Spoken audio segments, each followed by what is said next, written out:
Welcome to the OK Let's Learn podcast. This is two podcasts in one where we dive into tons of different stories and books, and another where we just dive into tons of great, interesting topics.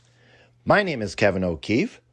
So today, let's learn all about the Battle of Fort Sumter, all about the beginning of the U.S. Civil War, all about April 12th, 1861, when we had South Carolina, who had left the United States of America, and there was this very important fort out in Charleston Harbor that was owned by the federal government, but South Carolina said, no, this belongs to us. It was the spark that led the United States to fight against each other. Now, obviously, this did not happen in a vacuum. It's very important to understand the context and what is going on right now. And definitely, I would reference my earlier episode on all the events that led up to the Civil War. It's entitled The Road to the Civil War. I also had an episode about Abraham Lincoln's life and everything that occurred prior to the Civil War.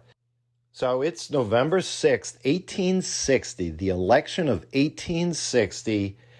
Abraham Lincoln wins, and this is the final straw, because even though Lincoln said that the South could keep slavery, he said this. What he was against was no slavery in the new territories that were out west, all these new states that were going to be coming into the Union. He made it clear that this is not going to happen. So there was a line in the sand. The southern states did not want him to be elected president. None of them voted for him. So on December 20th, just a month and a half later, South Carolina left the Union. And then in a succession of other states, starting on January 9th, right through February 4th in 1861, the following states left the Union in this order. First it was Mississippi, then it was Florida, then Alabama, Georgia, Louisiana, and finally on February 1st, Texas left the Union. 3 days later, they got together at a convention in Montgomery, Alabama. They formed the Confederate States of America, a new country. And yes, then about 13 days later, they elected their first president, Jefferson Davis. 5 days later, February 23rd, 1861, Abraham Lincoln finally arrives in Washington, D.C. Remember, he was out there in Illinois. He took a circuitous route to get to the Capitol, and people had said, you need to get here, because there was already talk in the Capitol about an assassination plot, eliminating Lincoln. People around James Buchanan, who was the president at this time, the lame duck president, that people in his cabinet were supportive of the South, and they were doing things behind Buchanan's back to possibly, at this point, even eliminating the possibility that things could continue with Lincoln's inauguration. But he was ultimately inaugurated on March 4th, and now here we are in the beginning of April, 1861. Now, starting in the beginning of the year, there were all these federal forts up and down the coast throughout the South into the Gulf of Mexico, and most of them were easily taken by the military, this group of militia from these individual new states in the Confederacy, and it was just 1, 2, 3. But the most important one was this fort outside Charleston Harbor. Charleston was the place where you would be importing goods into the South and certainly exporting goods from the South. Cotton being the big one, tobacco being the second big one, and certainly sugar was big. But the bottom line is the economy, the whole life and soul of getting goods in and out of the South was right there in Charleston. And if you controlled this fort, you controlled conceivably the future of the Southern economy. So this is why this particular fort was so important. Now, all these ports were built just after the War of 1812 when the federal government, realized how exposed we were in terms of not having any protection from possible future invasions from a foreign country, whether it's France or England or whoever. But here's the thing about Fort Sumter. It wasn't even finished. It wasn't even a complete, ready-to-use fort. Yes, it was about 80% complete, but it was designed for 135 cannons, and a lot of them weren't ready to be used. And the barracks where people lived weren't even finished inside, and there were very limited supplies that were sitting there. Now, it's important to know this. It sat 3.5 miles outside the city of Charleston, out there well into the harbor. It was a man-made island. Granite, solid foundation, came from New England. It was built to be this fortress, and it was. But here's the point that you have to remember. It was built to defend from people coming in from the Atlantic Ocean. And yet now, what did it have to worry about? Being attacked from its own people, from the harbor, from the city of Charleston. Now, I mentioned Charleston's 3.5 miles away, but they strategically were able to get within a mile and a half, and that was the range of all of the cannonballs at this time. And yes, they had a lot more effective ways to hit. Remember from my earlier episodes, yes, going back to the Revolutionary War, not a lot had changed in terms of the technology. The cannons were fired straight ahead, and then they had these mortars, which were short. They were wider cannons, and they fired the shells high up into the air, and they obviously were dropping down then from above. Now, this is artillery for my younger members of the audience. Basically, this is men and weapons, primarily cannons. I mentioned the mortars. You also have howitzers, but the bottom line is it hadn't really changed too much. And we will address this in future episodes. But one of the big advances throughout the Civil War was the new technology that was used in terms of being able to have now missiles going forward into the future as the Civil War progressed, having these rocket launchers, having more precise ammunition, guns to hit the enemy. But for now, this was all that they had, and it been the case for the last 30, 40 years, but it still was effective. So here we are now, Fort Sumter. Who's in charge? Well, his name was Robert Anderson, and he is the key figure here for the Union. He was born in Kentucky. He was committed. He was connected to the South. He was a graduate of West Point. He was a career U.S. Army officer. And here's the unbelievable connection. Who is in charge of the forces from the South? His name is P.G.T. Beauregard. And Beauregard was the student of Anderson back at West Point. This was a fact that we will be talking throughout these series of episodes in the Civil War. So many of the Army officers knew each other because they were fellow students at West Point. And here they are now throughout the Civil War, fighting against each other. They were friends. Anderson had actually taught Beauregard all the tactics to how to use artillery back in West Point, and now the student is up against his teacher. They knew each other, they respected each other, and now they're facing off as enemies. Now, Anderson's background, as I alluded to before, he was sympathetic to the South. Why? Because he married into a family that owned slaves. His father-in-law, this fellow by the name of General Duncan Clinch, was a plantation owner, was a slaveholder, and prior to the advent of this time period, he had sold off his slaves. But when they came to choose the person that was going to defend this fort, check this out. The Secretary of the War at the time, under James Buchanan, was this guy by the name of John Floyd.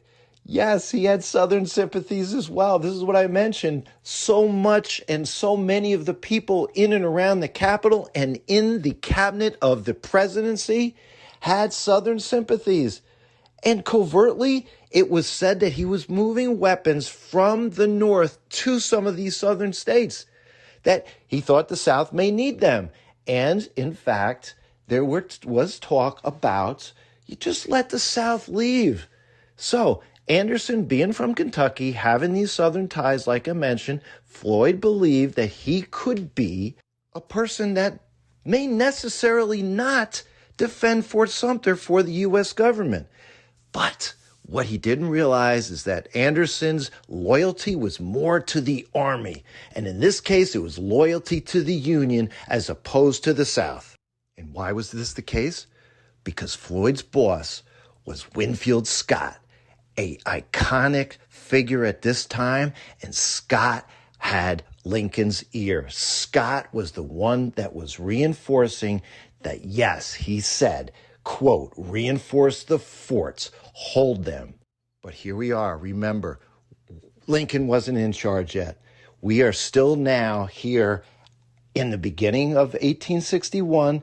Lincoln is not in charge until April 1861, but the people around Buchanan were pushing him different thoughts on what to do with this fort, hold the fort, give it to South Carolina. Buchanan hadn't made any decisions. So here is Anderson put into this unbelievable, unpredictable, can't win situation. Is he holding the fort or is he giving it up? What is he doing? Now let's talk about this fort, where it is exactly so you can picture it. I can't show you a map here on the podcast.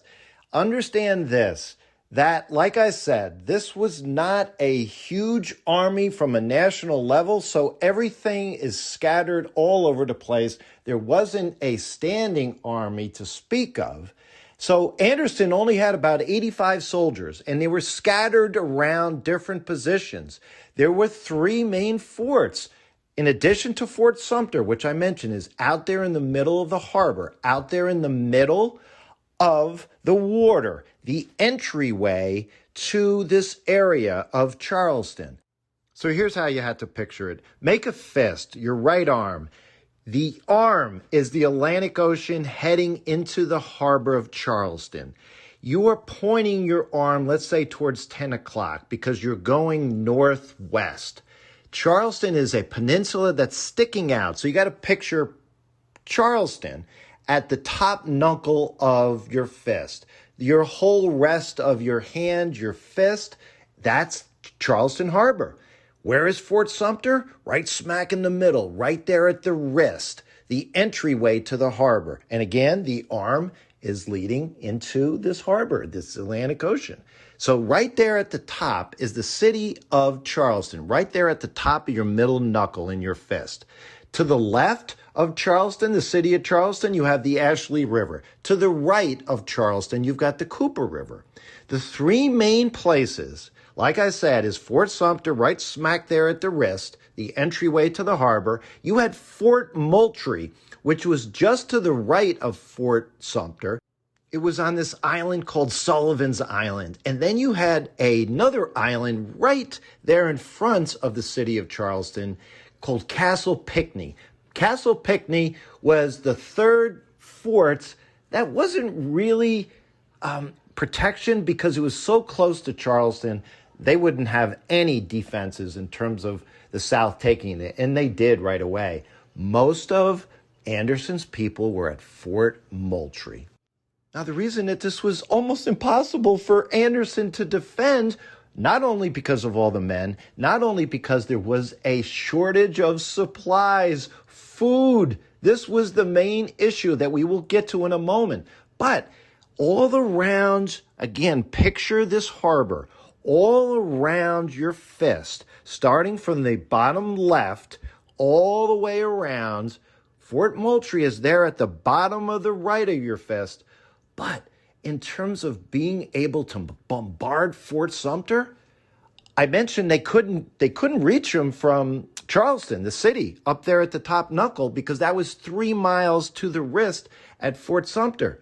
But all the way around to the right of the wrist, to the left of the wrist, you had James Island, you had Sullivan's Island, and the South basically put all their munitions, all their cannons from the lands, and they were able to reach both Fort Sumter and Fort Moultrie. So Anderson had a decision. Most of his forces, most of the people that he had were at Fort Moultrie, and he knew because the South could get them from the land, from Sullivan's Island, he knew he couldn't defend that fort.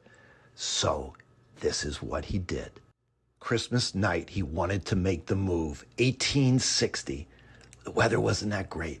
So the next night, he made his move. He moved everyone from Fort Moultrie across the harbor, very close to Fort Sumter at night, without telling anyone. He didn't tell the President of the United States. He didn't tell Buchanan or anyone around him. He made a strategic executive decision.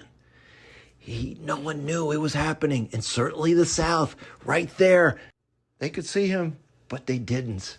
It was a gamble. If it failed, he could be blamed for starting the war. If it succeeded, really, it just might buy him some time. So the next morning, he raised the American flag. And yes, at the same moment when he left, there were a few cannons left. There was some artillery. He burned them all. So now here he is, ready for the next move, if there will be one. Robert Anderson and his troops at Fort Sumter, waiting. When the South woke up that next morning, they were livid. So immediately, as I mentioned, right there at that fist, right there at the harbor, they placed weapons at Morris Island, James Island, Southern Island. They surrounded them. What did they have? These big cannons. They called them seacoast cannons. Mortars, I mentioned them before. They were short, and they fired these explosive shells high up in the air. And yeah, they had what they called shell guns, which were the hollow shells filled with gunpowder, and they exploded on impact. Even though Fort Sumter was still a mile and a half away, they were surrounded, and these weapons could reach them. So now, back in Washington, D.C., Buchanan finally approved a relief mission to reinforce this fort with supplies, with more men, but ultimately it was all about food. So the ship that was sent was called the Star of the West, and it was a civilian merchant steamer, which basically means it wasn't a warship. But listen to this. Covertly below deck in this ship were up to 250 U.S. soldiers waiting and ready if they were needed. But here was the unbelievable part. Anderson didn't know the ship was coming. Why?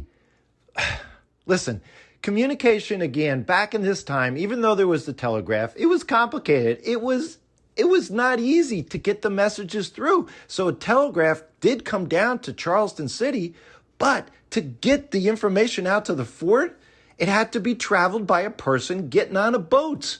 But of course, who controlled what was going on at that point? Obviously, everyone from the South. So what happened? The messages were delayed. The messages were intercepted. The messages were never delivered. And this is what happened. He is sitting there with no clear instructions on what to do, and he doesn't even know help is on the way. So as the ship, the Star of the West, is approaching, the Confederates opened fire. The ship was hit. It turned back. And Anderson, he was livid. He was watching, not knowing what was going on. So, because he didn't have any instructions on what to do, he just sat there. He didn't fire. Many people think that this was actually the first moment that the war started. But no, there was more to come. Now it's March 4th. Lincoln is the new president. The day after, here's what's on your desk. You've got to make a decision. Imagine this. Talk about figuratively, literally coming under fire in your first day as president, and he's got to make a decision. What is he going to do? Is he going to provoke the South immediately and fire the first shot, go down there with military guns ablazing?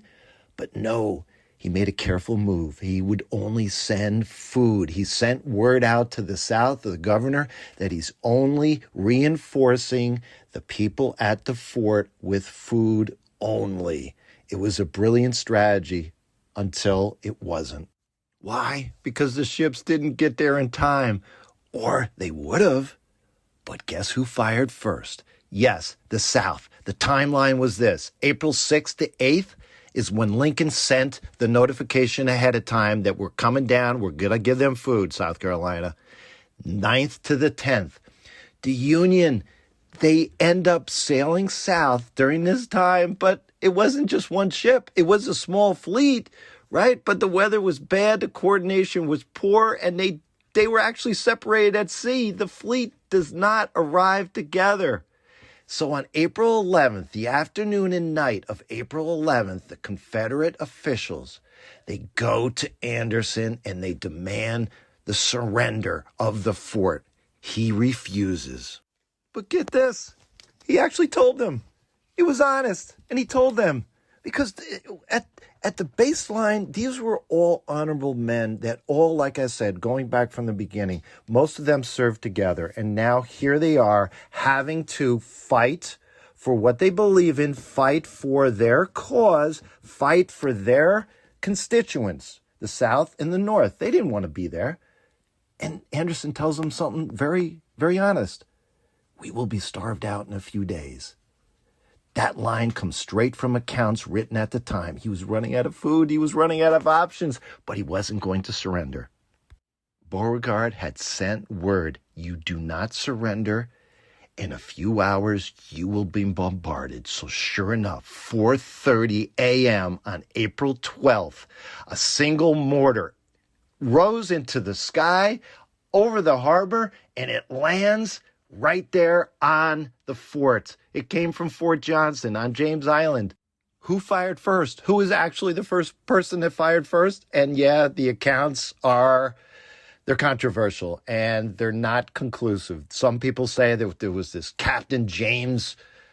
Some people say there was this Lieutenant Farley. Yes, Lieutenant Farley. And even a great resource to read about this time period, to read about the battle, is from Eric Larson, a very popular author. He wrote this book called The Demon of Unrest.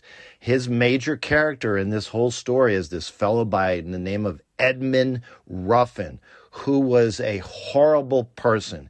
It was even said that he was given the honor of pulling the lanyard for one of the early shots. And how about this? There was even talk that Abner Doubleday, my Mendham, New Jersey friends, Abner Doubleday, who people say invented the game of baseball, but even that is controversial because that really didn't happen. But nevertheless, Abner Doubleday was here, and he did fire one of the beginning shots, but it was clear that it wasn't the first. Bottom line, here is what happened. The Confederates fired first. All the women and children were gone by now. It was just a few laborers. Yes, there was actually a few musicians and 85 soldiers. This was it. So the bombardment began. And a lot of people don't know this, but Anderson couldn't use a lot of his cannons. I mean, they were defeated before it even began. Most of the fort's guns were mounted at the upper levels of the walls of the fort. And now these were tall walls. These were 50 feet high, but they were completely exposed. Anderson knew that if his men were there, they would be cut down immediately. So they actually used these lower level guns, and they were protecting themselves because of their vulnerability. And there wasn't that many of them, but there was a limit on how much they could fight back. So for the next 34 hours, 3,000 shells ended up raining down on this poor fort. One Union officer later wrote that shells were bursting all over us like thunder without rain. Another described the sound as a continuous roar, as if the earth itself were cracking open. Inside the fort, at this point, fires began to break out. Smoke filled the air. The men could barely breathe.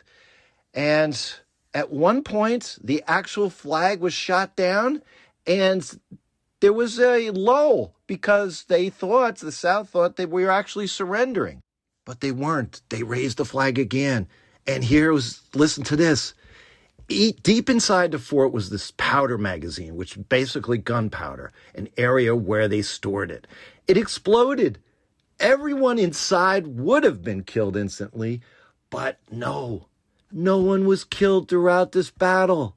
But the fires spread throughout the fort. The heat got closer and closer to that magazine. And then, listen, Anderson made a critical decision. At that point, he ordered most of the gunpowder moved or thrown out. At one point, he actually only had a few barrels left. Think about it. In the middle of this bombardment, they were actually reducing and getting rid of their own ammunition just to avoid themselves from being blown up. By April 13th, the fires were out of control. Ammunition, as I said, was low. The food was barely gone. The fort was actually not that badly damaged, but it was. He knew the game was over. Anderson knew the Confederate officers were coming. They actually rode out again. The Confederate officers landed on the island, and this time Anderson agreed to surrender. Now listen to this. Beauregard, his former student, Anderson's former student, offered respectful terms to surrender. He said that Anderson and his men would be able to leave the fort, keep their personal belongings, and this is something that happened back at this time. There was this idea about honor. They could salute the American flag before departing. It was almost like a ceremony. Imagine this. But it was a moment of dignity that, like I said, these officers, these generals on both sides, they knew each other, they respected each other. But here we are. I mentioned no one was killed, but during the surrender ceremony, the Union soldiers, they fired a 100-gun salute to the flag. During the salute, a gun misfired, a spark was ignited near the gunpowder, and it was an explosion. 2 soldiers were killed instantly, Daniel Huff and Edward Galloway, the first casualties of the Civil War. Afterward, Anderson reflected on what had happened. He had held out as long as he could, he had followed his orders, and he had avoided really an unnecessary loss of life. Many accounts described him as being professional, calm, deeply emotional about the flag. When he left Fort Sumter, he took that same flag with him. Listen to this. The one that had been shot down and raised again under fire. He kept it in a vault in a bank in New York City. And again, listen to this. 4 years later, almost exactly to the day, on April 14th, he goes back down to Fort Sumter and he raises the flag. Amazing. Think about it. The war had started at this fort, and now in a way it was ending there too. And even more tragically, more unbelievably, that very same night, Abraham Lincoln was killed. The flag was returned to Fort Sumter. The Union is celebrating its victory, and the president who led the nation through war was killed. History couldn't have been more horrible or so amazing. What happened to Anderson and Beauregard, these 2 pivotal people here, not long after the Civil War? Remember, he raised this flag. The Civil War is over in 1865, and just 6 years later, he passed away. His health had declined. Beauregard, he ended up living a nice, long life. He passed away, 22 years later in 1893. He returned to civilian life in Louisiana. He worked in business. He worked in the railroads, and he actually supported keeping and getting the country back together again. Friends, thanks for staying with me on this journey. The morning of April 12th, 1861, the Battle of Fort Sumter, where the Civil War started. Certainly we'll be getting into a lot more about what happened next over the next 4 years, but just know that it was a long, painful 4 years. The North thought it was going to be over right away, but it wasn't. Reach out to me at kevmok21@gmail.com. We have a Facebook group called OK Let's Learn. We are on YouTube. Subscribe, follow. And until next time, have fun and keep learning.